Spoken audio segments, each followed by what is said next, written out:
and then you can have, you know, like a wand in one hand, a grimoire in the other hand. And then you hit this button and swap over to like a gun, which has been my favorite thing. Honestly, like being a wizard with a gun, like someone gets close, you just blast them in the face. It's the best. I've been having a great time. I feel like magic, you know, pretty useful. Every now and then, a gun might be. Butterscotch. Hey, everybody. Welcome to episode 511 of Coffee with Butterscotch, the game dev comedy podcast of Butterscotch Shenanigans. I'm Seth, and I'm the games programmer. I'm Adam, and I do miscellaneous things. I'm Sam, and I'm the artiste. And this is a show where we talk about life, business, and working in the games industry. Today's March 13th. 2020 vibes. Before we get started, we have a warning. Anything could happen on this show, especially swears. Mm-hmm. So if you can't handle that, well, you know, there's other podcasts out there. It's okay. We won't feel bad. Nope. No big deal. Also, we'd like to thank our recurring supporters over at moneygrab.bscotch.net. Thank you so much for your monthly donations to help keep the podcast going. And we've got a donation with a message from Nick Turlings, which I hope I'm pronouncing correctly. It's a spelling that I've never seen before in my life. But Nick says, "Hey bros, I now have finally watched the documentary after Sam sent me a YouTube link. I was ready to pay for the dev diary pack, but it wasn't working anymore. So I'll drop some hard currency to you through here. Coffee with Butterscotch is my favorite podcast. Cheers." Sweet. So thanks so much. We had a documentary from the making of OG Crashlands, which was pretty cool. It was pretty cool to have that. There was a team of sort of indie documentary makers here in St. Louis called Forever an Astronaut, and they were wanting to make a movie about the indie game scene in St. Louis, and we happened to cross paths in the last year of Crashlands stuff. Yeah. And so, they were kind of asking around, and we were like pretty embedded in the St. Louis game dev scene. And so, you know, they kind of kept hearing what we were up to. So they came and approached us and got that documentary made, which is also like, you know, it was during Sam's cancer battle. Mm-hmm. So there was a lot of moments. Yeah. They were around for a lot of, I remember I went with one of the documentary guys to the hospital for one of the treatments.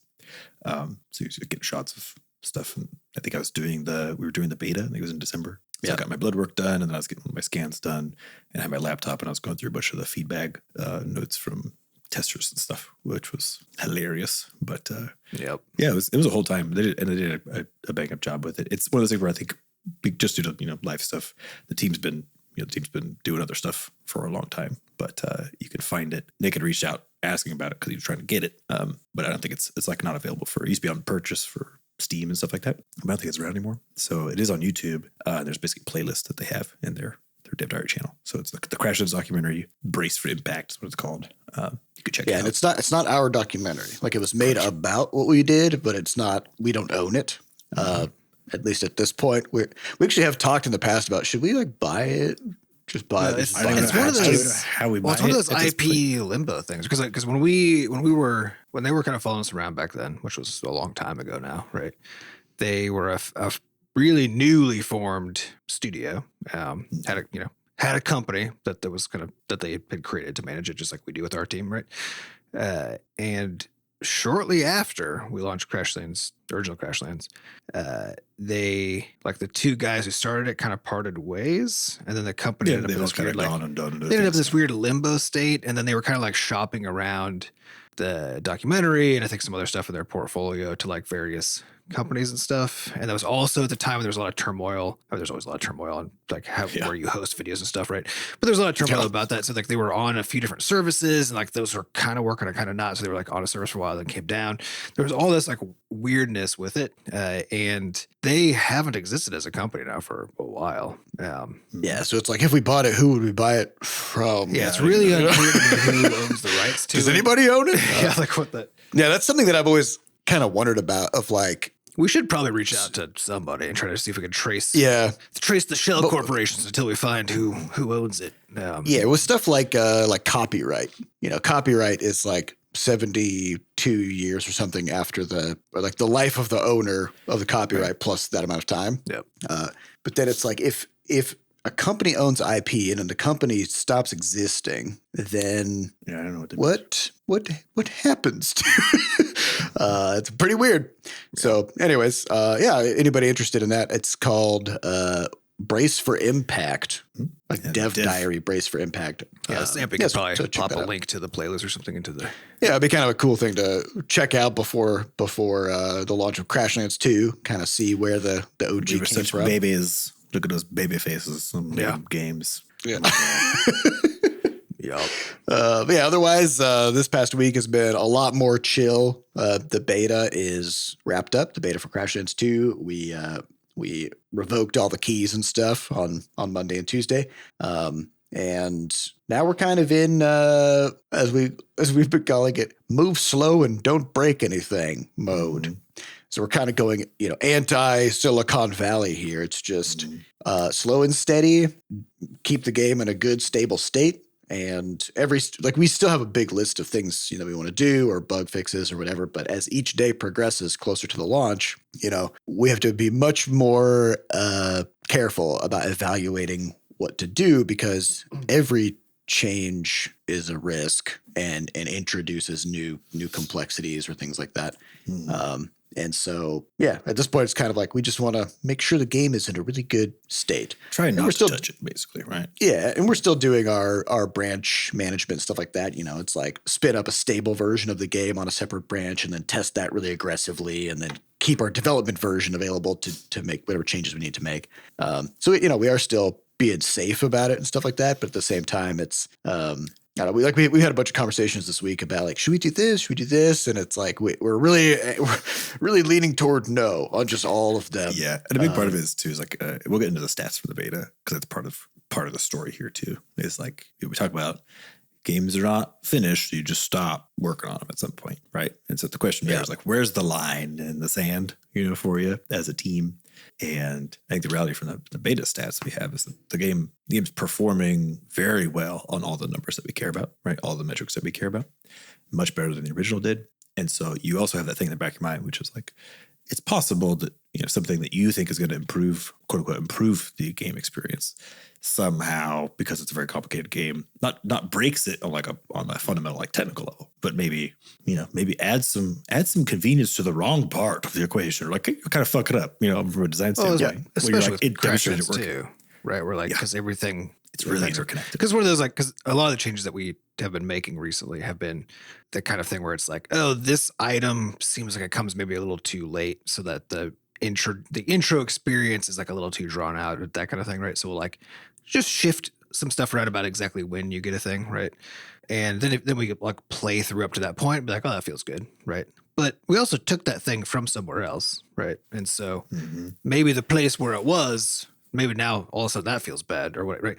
Like but also like, how do we evaluate whether it feels good? Yeah. Because we know the game inside and out, and the way that we play it is so different than what a new player does. And so the whole time we're doing it, we have to try to imagine what a new player would be doing and how they'd be feeling. And of course, as each time we play through it, our ability to imagine that diminishes. Yeah, I think that's in particular, that's where like balance tweaking, I think, is like so particularly dangerous. Is we just finished the beta, where it's like we got stuff tweaked during the beta to a point where like everyone playing the game who was playing it for the first time, basically, right, was like, yeah, this basically feels good, right? And then if there's some stuff we were like, I still think it would be better if X, after the beta, tweak that thing. We can't tell. We can't tell how that's going to feel, and we no longer have beta testers who are, newer to the game to tell us how it feels. And so, like, all those things, we're increasingly blind, and especially even now, in the third week of beta, we can't tell, right? Because like our beta testers have been playing the game for 2 weeks at that point. Yeah, they're good at it, and they know stuff. They know how the game works. Some of them are on their third playthrough or something like that, right? And it's like now they're in the situation we are in, which is they're going to play it very differently, and we don't know. We just don't know. So we basically made our final tweaks. We have an idea, but we basically made our final tweaks for things that were like more or less certain, or just more like a little more surgical in scale. Shouldn't have like too many impacts. We did some final playthrough stuff internally just to make sure that they're feeling, like we said, to the degree that we could tell, good. Like but then yesterday, for example, I came across a spot in the game where I was like, oh, based on like there's a spot in the game where you get an option to go in like multiple different directions, like multiple different paths. And it would probably be a better experience if you take a specific path first before the other one. You don't have to, but it would be probably good. And so I noticed that like the way that we had constructed the geography of this one spot on the map actually kind of encouraged you to take the less optimal path just based on like how, certain things draw the eye and stuff like that. Yeah. So it's like, all right, if I move a couple of rocks here and kind of just shuffle a couple things around, then it's going to pivot so that like 90% of players will go, like west instead of south versus south instead of west. So there's just little things like that. But even with that, like the world map is so complex because there's all these scenes and characters and quest markers that trigger things to happen and stuff. And so like you just gotta be really careful moving stuff around and make sure you don't You're like, whoops, I deleted a quest marker and now everything's broken actually. And now the game is unplayable, Well, and also the balance is automatic too, right? So if you move some things around the map a little bit and causing a change in like clustering of where some items are, because the algorithm is used to determine like what the cost of resource or what the cost of crafting is in terms of resources is a kind of a complicated thing that tries to take into account things clustering, how many of them there are out in the world, kind of where most of them are and so on, right? And so it might turn out you were on like some line, some like edge of that algorithm, going one way or the other towards it being more expensive or less expensive. Yeah, you moved a few trees a little closer together. Yeah, all of a sudden it becomes more expensive just across the board, and now the balance is fucked, right? Yeah. But also that might be fine because might also be easier fine to chop those trees. The whole thing is fairly well self-balancing. There's still some little edge cases and stuff, but so there's just all these little things where every change creates a cascading sequence of new things.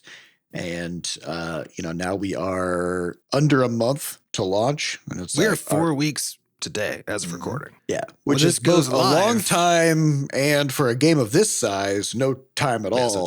Because if it takes 40 hours for us to kind of play through the whole thing and try to evaluate, well, there goes one of your 4 weeks right there. When you're listening to this, it's 3 weeks in a day. So this thing's coming in so soon. Yeah, true. Yeah. And we're also, we got to be careful about text changes and stuff because we will still be able to do one kind of like small translation round between now and launch of like any remaining words. March 24 is our final cutoff date for string lock, where like any text changes after that will not go into translation, and that's bad. So, so there's just lots of little things like that where, and I personally struggle because it's like I don't know how to not work on the game. Like Sam and I had a chat earlier this week where it's like we got to stop. Like we got to stop doing stuff to the game at some point, and that's my whole existence is just like fucking with the game. Like that's what I've been doing for the past 4.5 years. Yep. So it's a little bit of a struggle. But were there any stats we wanted to talk about from the beta? Or do you want to? We can do just a quick run through. I think that's most interesting for us is just time spent in the beta, right? So we said, even though I've said some of these things before, probably I'll just go through all of them. So we had 900 people apply to be in the beta, which is pretty dope. We picked 100 of those people to be in the actual test set, based on a bunch of things. But we're trying to get a diversity of devices mostly, and then otherwise people who seemed like they were going to put in some time and give good feedback, which is really hard to judge, But basically, like vibes, that would get us that. And so of those 100 testers, I think in the end, with a few little wiggles and stuff, there was like 104 or whatever. But 100 people from that group ended up playing the game, at least logging into the game, right? So it's nearly 100% rate of people who got selected at least booting it up, which was significantly better than I expected. I was hopeful we'd get like 80 to 90%. But it was basically everybody, so that was dope. There was one person who basically didn't play once they logged in, but everybody else at least played a little bit, right? So from there, we had 3 weeks for everybody to test. So that would be a total of, if people were like playing full time, right? Then that would have been, what's 40 times 3, 120 hours of possible, a very unreasonable amount of playtime that a person could put in if they were doing it as a full-time job. As a job. Yeah. Yeah. And so there was one player who put in 95 hours, which is really closing in on the full time for 3 weeks, kind of a time span. But yeah, it's not so the game, the range of playtime it took for people to complete the game, for those who did, was really wide, 28 to 88 hours, right? Like, wow, very wide. And which is something we had talked about quite a while ago, of like the design of the game, where there's certain things that you have to do to progress. Yep. And then there's a shit ton of optional stuff, right? Like we got the gardening system and the pets and fishing and all this stuff. And you know, you can very minimally engage with those systems, or in some cases not at all. Mm-hmm. And you can just, if all you want to do is do the mainline story quests, then go for it. You're going to end up with a lot fewer things in terms of like gadgets and trinkets and cool things to play with, you know, but it's doable. Mm-hmm. Yeah. So it looks like, so again, people had 3 weeks to do it. So the people who completed the game are biased towards people who are doing things just more quickly. Right. So given that, it looks like if people are trying to get the game done, like that's part of their goal rather than just playing the game. Right. Then it looks like we're sitting right in the 30-ish, early 40 hours kind of gameplay. Okay. If not if people are if people are being super aggressive, then you can get it down to like the mid 30s. But if you're just like trying to get it done fast but still playing the game, you know, then it looks like early 40s kind of hours, which does mean that basically for our testers to trying to complete it, going fast over those 3 weeks, they would have to be playing for, 15 hours a week. Yeah. 2 hours over the beta, right? Most people don't have enough time to do that, right? So despite that, though, we had 20% of our testers beat the game. Which is great. Yeah. Absolutely. We ended up, originally it was going to be for 2 weeks. By the time we were closing on the second week, we were like, I think only 2 people made it to the end. And we were like, okay, we need to have more people see the end to make sure we have more coverage there, you know? And I was very surprised that extra week really just like ballooned that up. It helped a lot. Mm-hmm. Yeah. So I think there's a psychological component there, which is like, if the game is really big and you got 2 weeks, then, if after the first week you're still like in the first act, which most people were, which most people were, right? Then like your motivation to keep playing goes down because you're like, I'm just going to lose access to this game like halfway through, you know? And so then, what we kind of found was that like after that first week, playtime kind of dropped for people who were like still pretty far behind. And then when we extended the beta by a week, then it just popped right back up. And we found, so I think kind of the conclusion of like then how long the game is, because this is the best data we have to give that estimate that people always want to know, which is like how much game is in there, right? So basically, based on all of that, I think our estimate for like what somebody playing the game for fun, right, but not full completionist, but just like playing the game, doing kind of most of it, and just not purposely trying to race through it, right? In a single playthrough. It's probably something like 55 hours, probably something like that. And then if someone's like going all in, doing everything, and taking their time, we're now pushing 70 kind of plus kind of hours probably. So something like that. Well, it's also kind of dependent on what you know, right? Because like for me, I know everything in the game. Yep. And so first time players, would have that. Yeah, because like playing through it then, in still playing as in a fairly completionist way, for me, it's at about like 40 hours. If I'm doing like all the pet stuff, gardening, like if I'm doing everything. Yeah. But that's with me. That's with me basically skipping through dialogue because I've seen it, and just like beelining directly to quest objectives without having to check the map or even look at my quest log.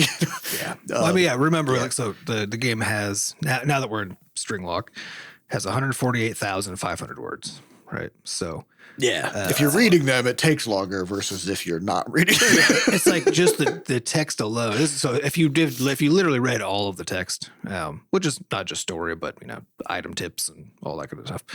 If you read all of it, you're reading a long ass novel. So you're talking something like hours it's like 150 to 200 page novel, basically. So you're talking hours and hours just to read the text, right? So, and that's a relatively small proportion of your actual gameplay experience. So it's pretty cool. It's a lot of game, and it also fits within our window of what we were kind of hoping for and expecting, because the act 1 to 2 to 3 breakdown is basically like minimum kind of 12 hours each, which is for like a fast playthrough is like a dozen hours in each act. They're pretty equal time spent, which is basically what we were shooting for. So the median playtime in Act 1, which half of our testers completed, was 14 hours. Right. The median playtime to get also through Act 2 was 31 hours. And then we have that final median playtime to get to the whole game is 41 hours.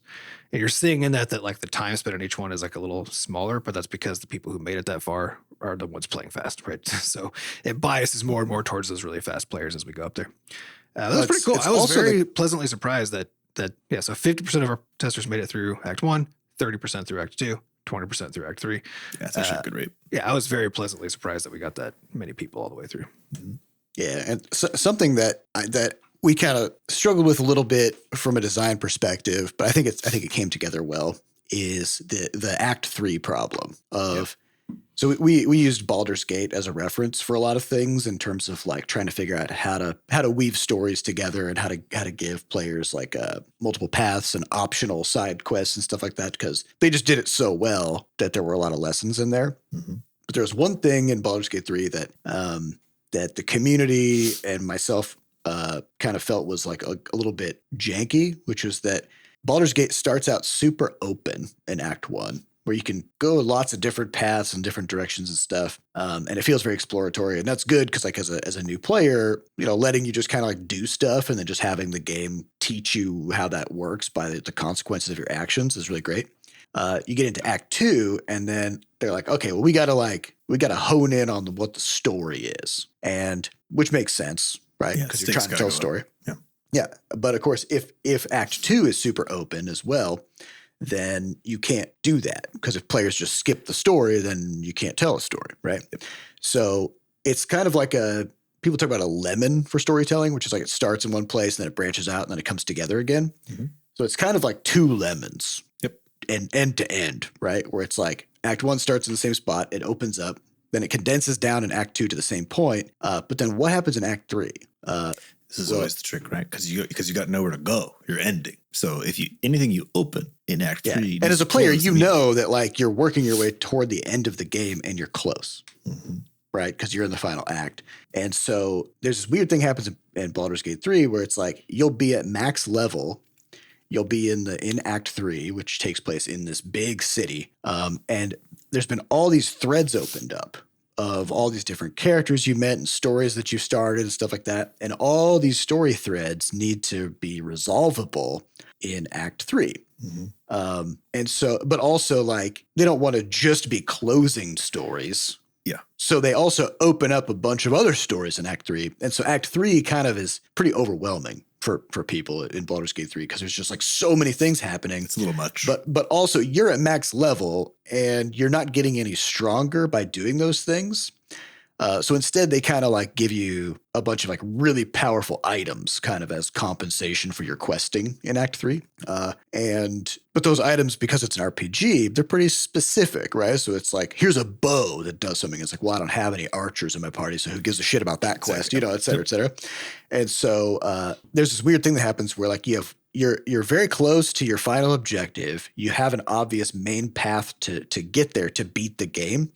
But the game just kind of blows up with like 1,000 random things for you to do, and it's kind of hard to reconcile. Mm-hmm.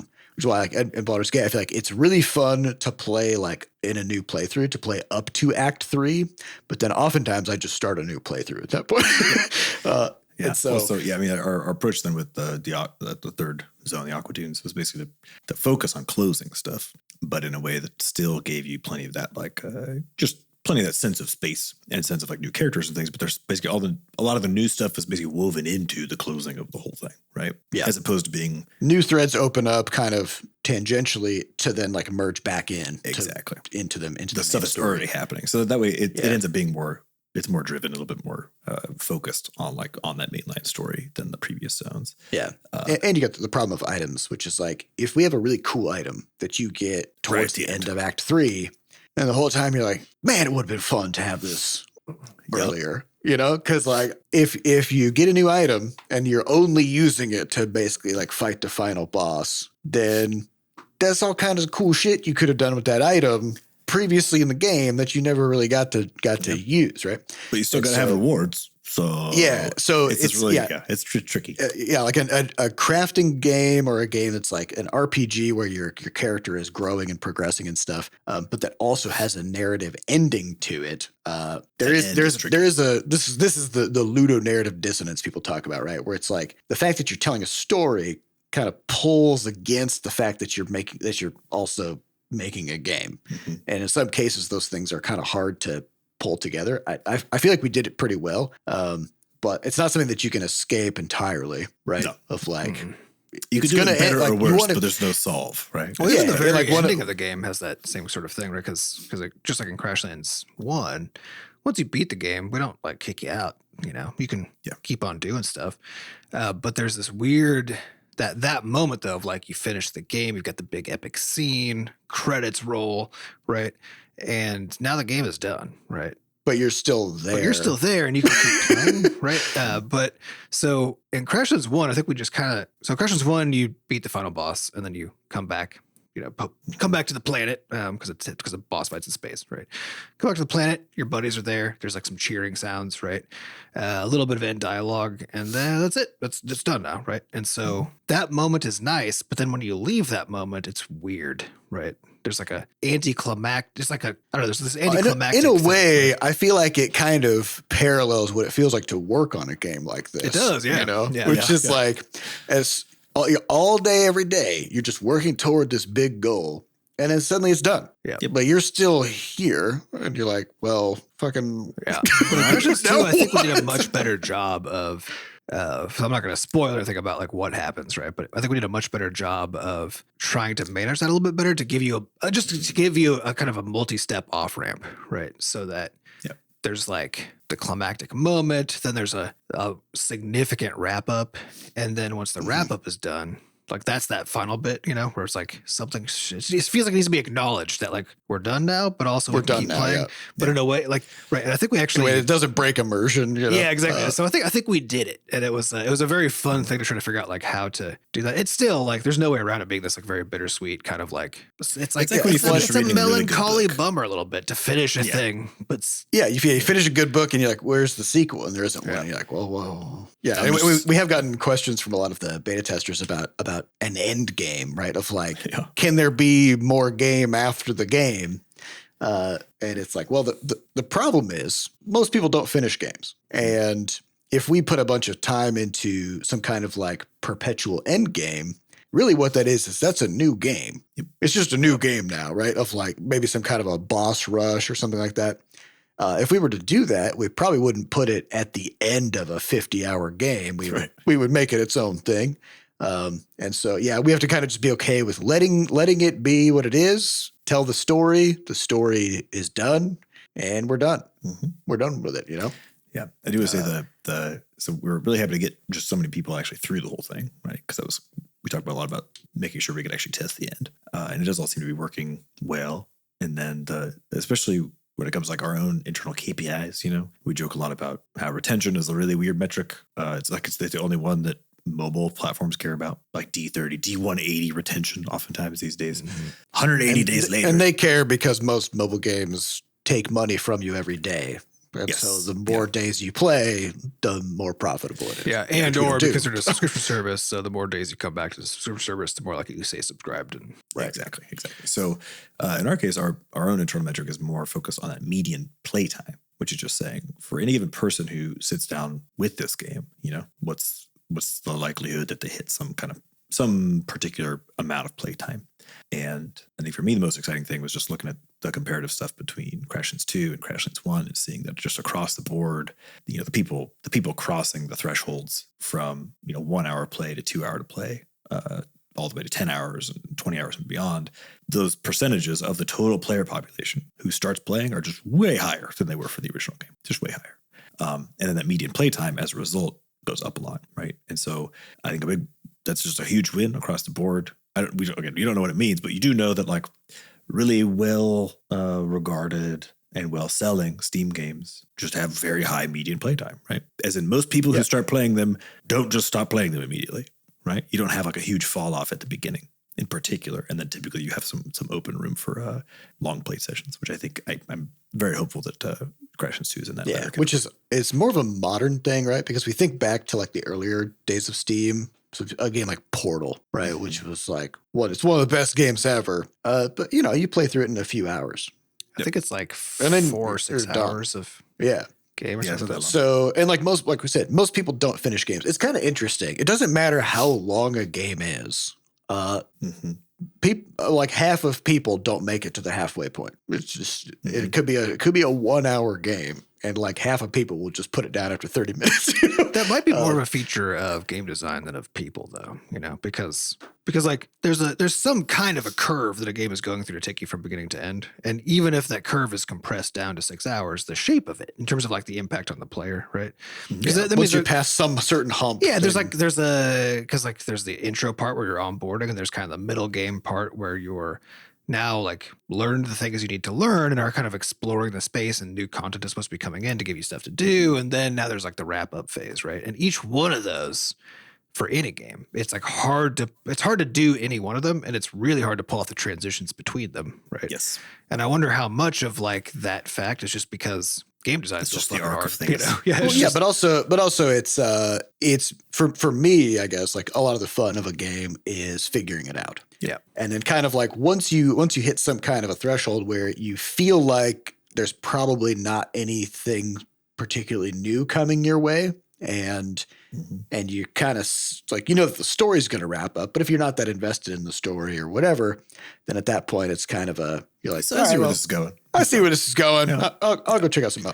And like the game that I now have the most time in is Baldur's Gate 3 by a huge margin. And a big reason for that is I could never, for a long time, I couldn't really say that I had figured the game out. Like it took me like 4 or 5 full playthroughs before I'm like, before you feel like you fully wrapped your mind around it. Yeah. And then at that point, my playtime has dropped off dramatically. But it just always felt like there was something else around the corner that I had never seen before or thought of. And, if you got 400 people working on a thing for 7 years, you can get that amount of content into a game. Well, I think that's just it, right? Is the complexity of the game is going to be proportional to like the average duration of completing the game, right? And so basically everything ends up being kind of normalized, because like I have the same thing with longer form games where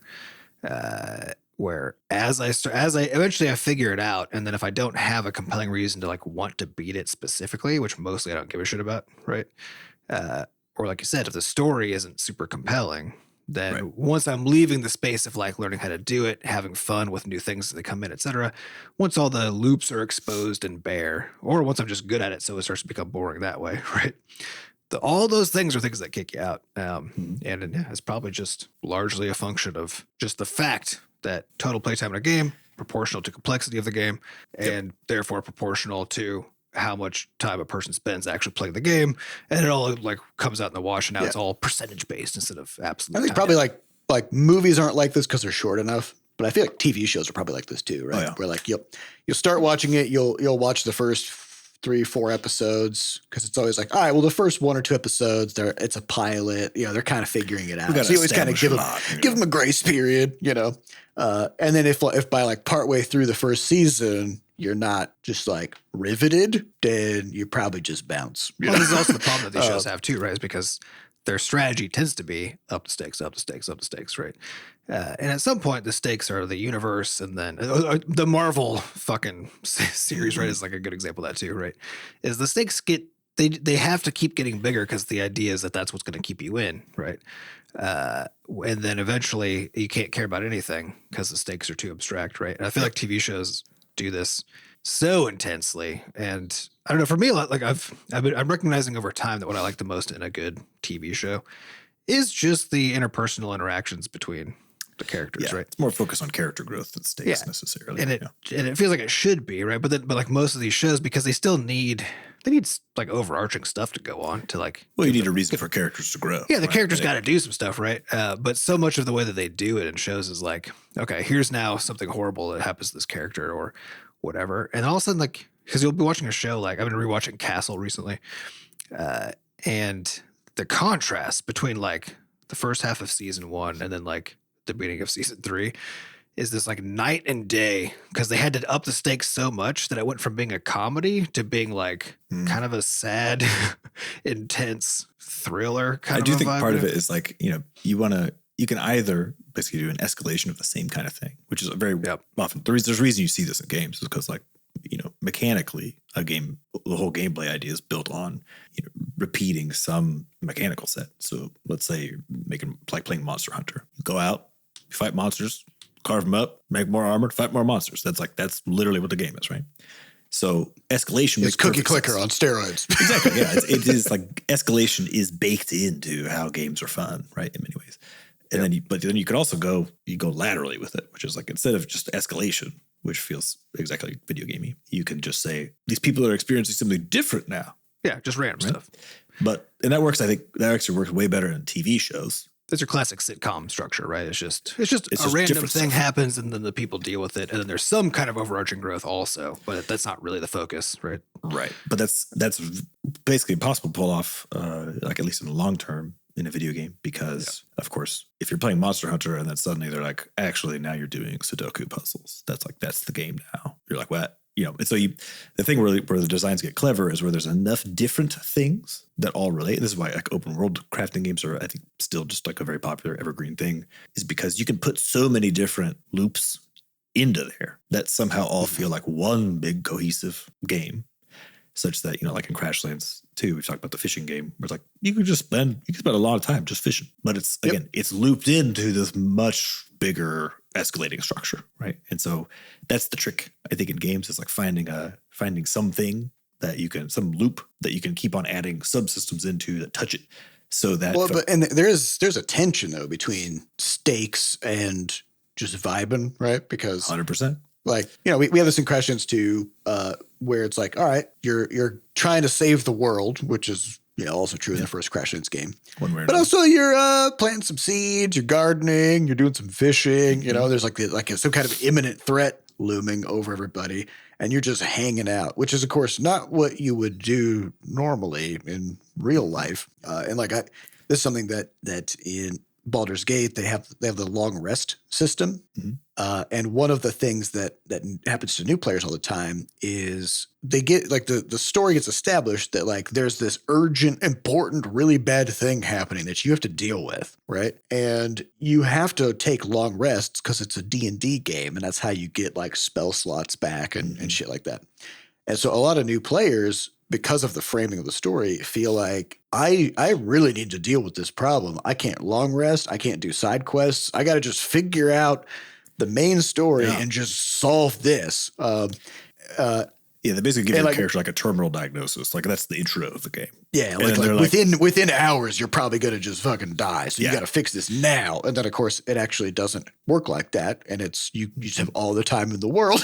And so, you actually have to kind of like in your mind be like, it's a video game. The story won't progress unless I make it progress. That is the challenge with video games, because they can do anything, right? So if you don't already know that like time doesn't matter, you don't know if that's then the case. You just have to trust what you're told, which is like, it's a mechanic that you use as a game designer to say like, well, the player can do multiple things, but I want them to make sure they're like paying attention to and biasing towards like some action or story or whatever. Then you can create that false urgency, knowing that a player is going to feel that, even if it's not real, right? To try to guide it, but you can't do it too intensely, right? Well, so Crashlands 2 is like we set up pretty quickly. We set up the world destroying scenario, right? But we focus on its importance and not its urgency, right? It's also baked in mystery a bunch at the beginning. So the first challenge is figuring out what is happening. What is even happening? Yeah. Yeah. And so I think, and also frame that like it's something that's been going on for a long time. And so, it's important, but you could do a little bit of fishing. It's fine. No, it's pretty tricky. But hey, speaking of games, Sam, you played Avowed. I did. And I don't know anything about it other than that it popped up on the Battle.net launcher for me last week.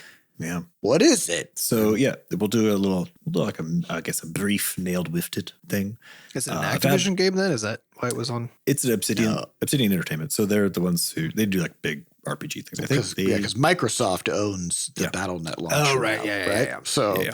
So random stuff's popping in there. So I would say the closest sort of like game feel is actually something like Skyrim. So your character's got, which to me is like point of view, first person. It's an RPG. You're running around in some crazy place. There's crazy stuff going on. You're talking to all these characters. And importantly, for like that sort of game feel, you have two hands. What I mean by that is like, this is like I didn't realize this until I was playing it, but in Skyrim, you can like put a spell in your right hand and a different spell in your left hand. Remember that? I think, or something. There's something like that. Like that's how you equip them. I've played Skyrim in like a decade, so yeah. So it's like maybe more.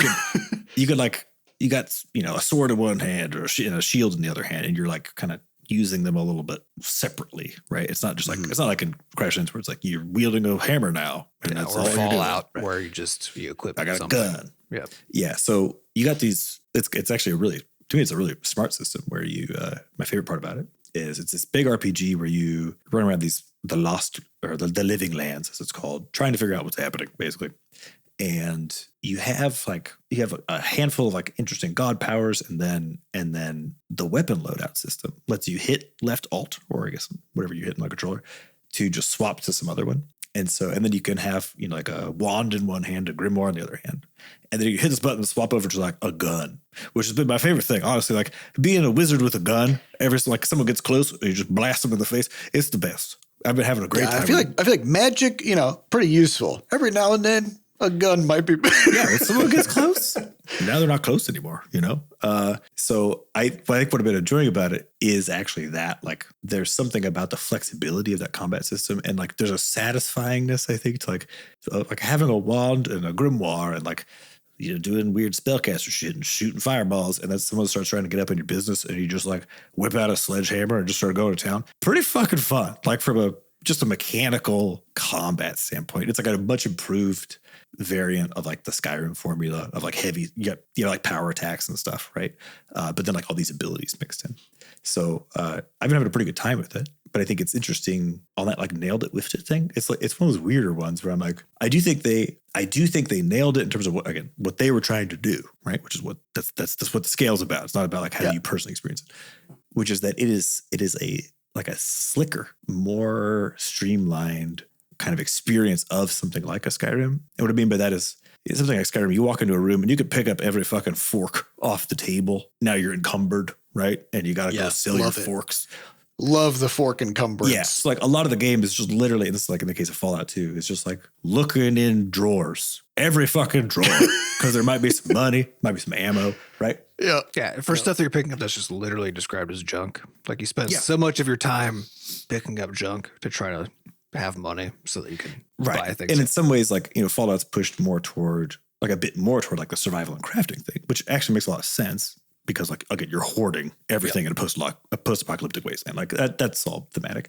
So what they've done though with Avowed is basically they were like, fuck that. Like we're not going to bother with picking up extraneous stuff really. So you can't just like steal every mug off the table, but they still scatter stuff all over. And so it's given me a bit of the experience I had with God of War, where it was like God of War, I felt like I was just opening too many chests at some point where I was like, why are there all these chests? It's like every 10 feet, if you haven't had a combat encounter, some interesting story thing, they're like, there's a chest here though.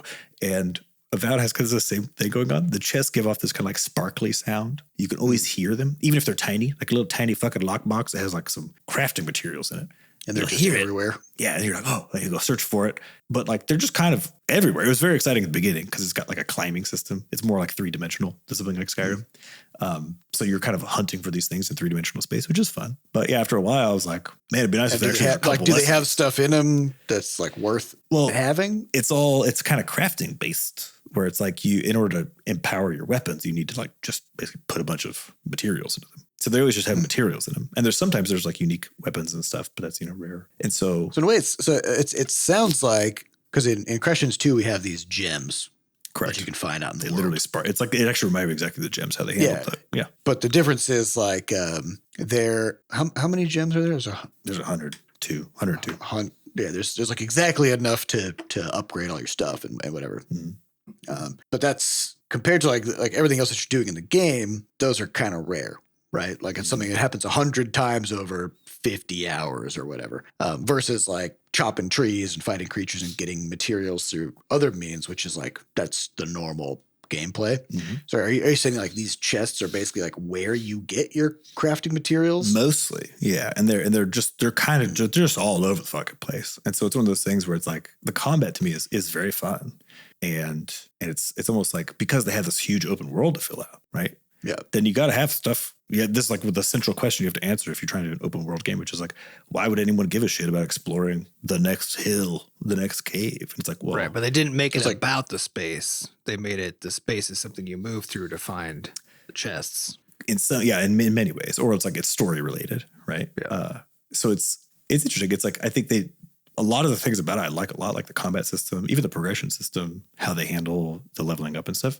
Very cool. This kind of like slow rollout of your characters, like quote unquote god powers, which are these sort of like just you're gonna get them sort of a thing. A lot of that's like really well done, very fun. And even the crafting system, like pretty fun. But like there's something about how it all fits together where it's like it's an enslickened sort of Skyrim-y experience, where there's some aspects of that whole, like I would say they nailed it in terms of doing that. Do you know what I'm saying? Like everything they were trying to do, they did it. They definitely did. Well. Yeah, they definitely did it. But I think there is something in the mix there that like if you're coming to it from Skyrim, it's almost like there's not quite enough complexity in like the sim or the variance of the combat encounters to maybe fully satiate someone coming from that, right?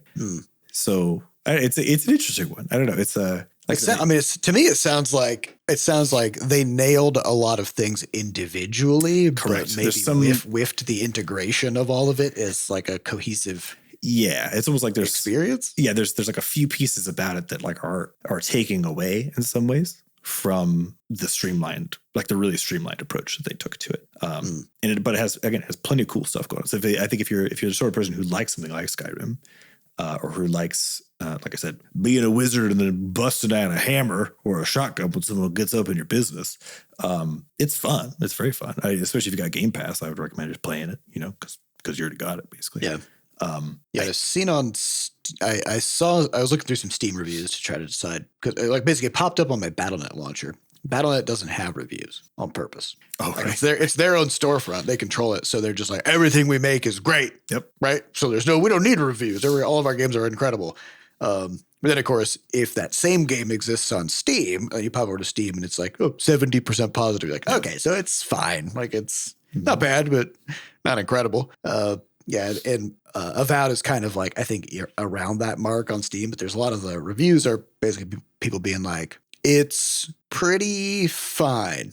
Like it's which is again, like you said, it's weird because it definitely is. There's something about, I can't 100% articulate it, but there's something about how all the pieces are fitting together where there's like a little bit of friction or like a bit of a gap that even in the case of like something like Skyrim, where you have these more tedious and annoying things, right? Like encumbrance, like picking up every fucking fork to sell it. The sum of that experience, like the gestalt of it, is greater than the parts.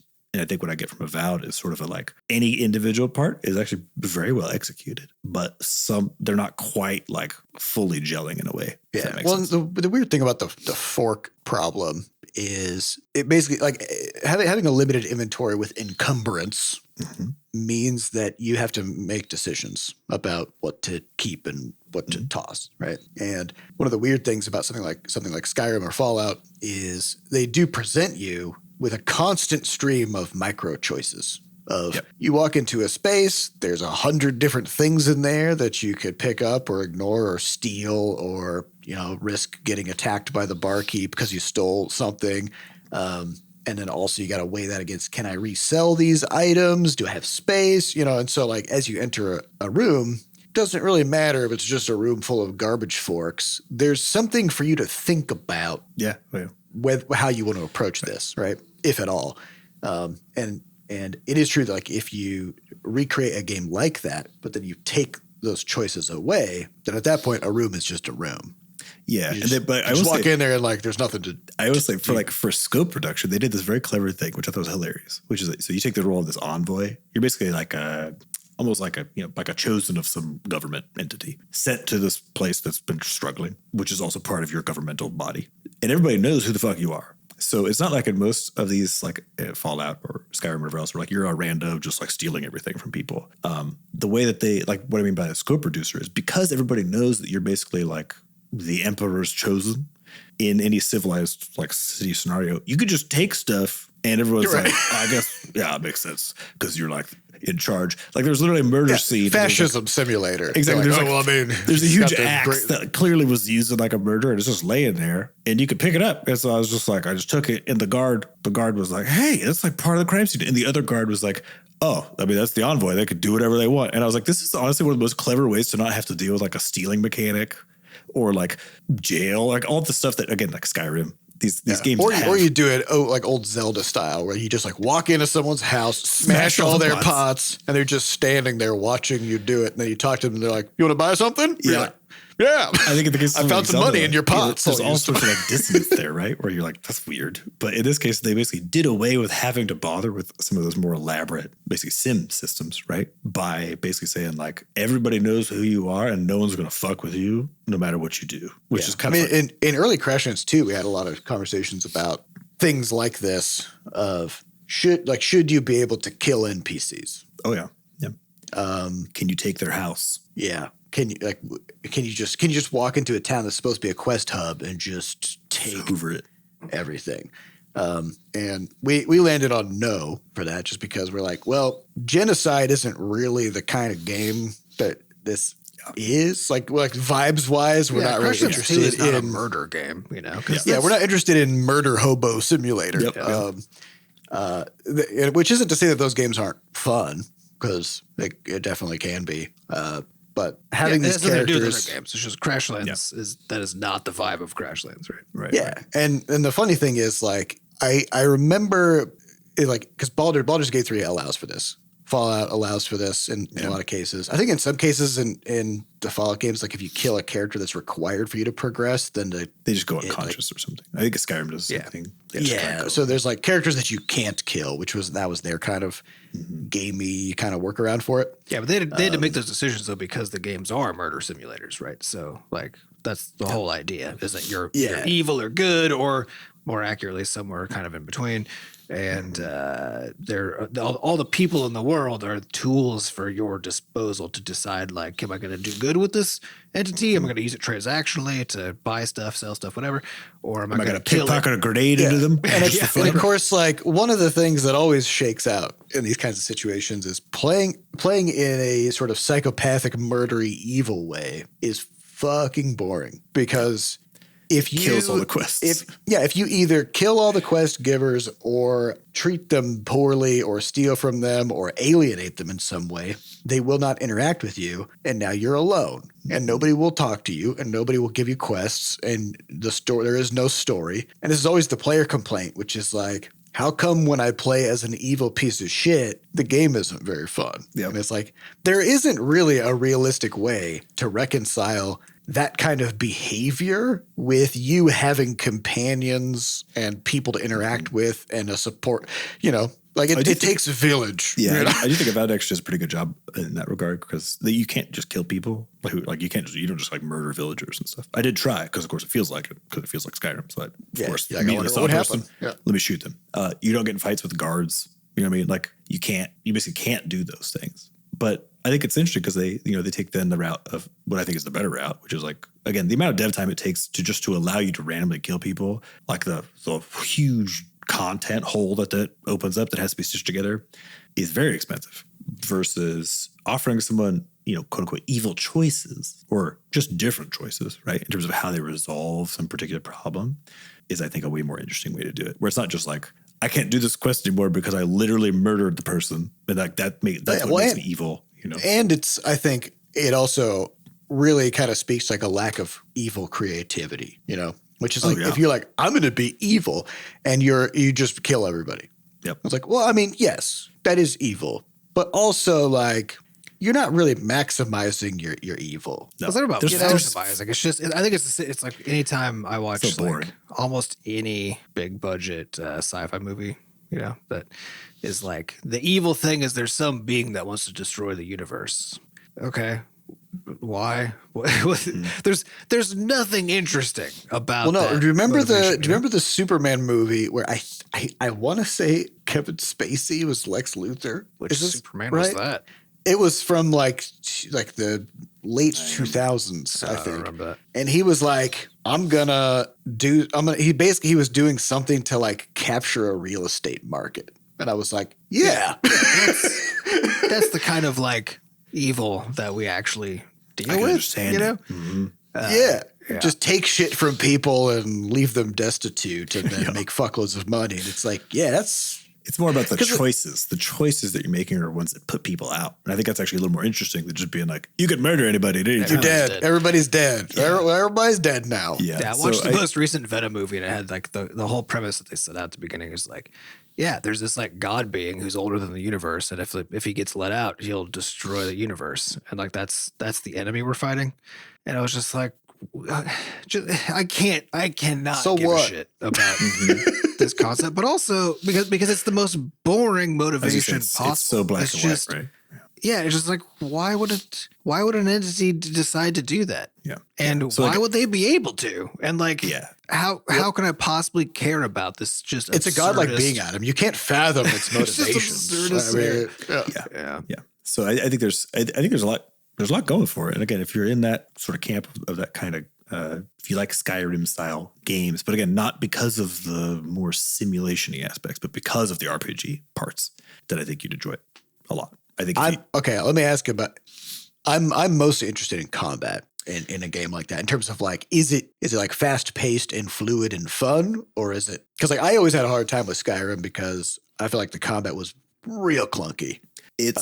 It's much. I would say it's much better than something like Skyrim in terms of both the variability, like how quickly you can kind of like I said, be wanding someone or casting a blizzard and then flop over to a gun.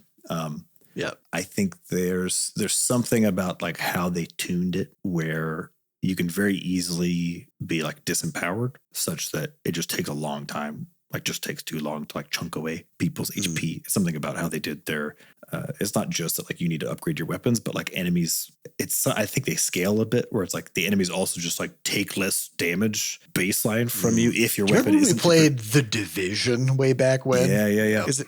It reminds me of that. Where It's kind of like that. You'd have like a fucking Gatling gun, and then there'd be like a looter just stole a TV from the store, and then you just hosing them down with Yep. bullets. That looter, oh my God. But as they level up too, and they're wearing like a sweatshirt, you Yeah. know, and then Yeah, it's they're level like, oh, that's 60 looter with wearing a sweatshirt, and you're just like filling them up with Gatling gun lead. Yeah. And like, this is fine. This is basically There's not even knockback on the bullets.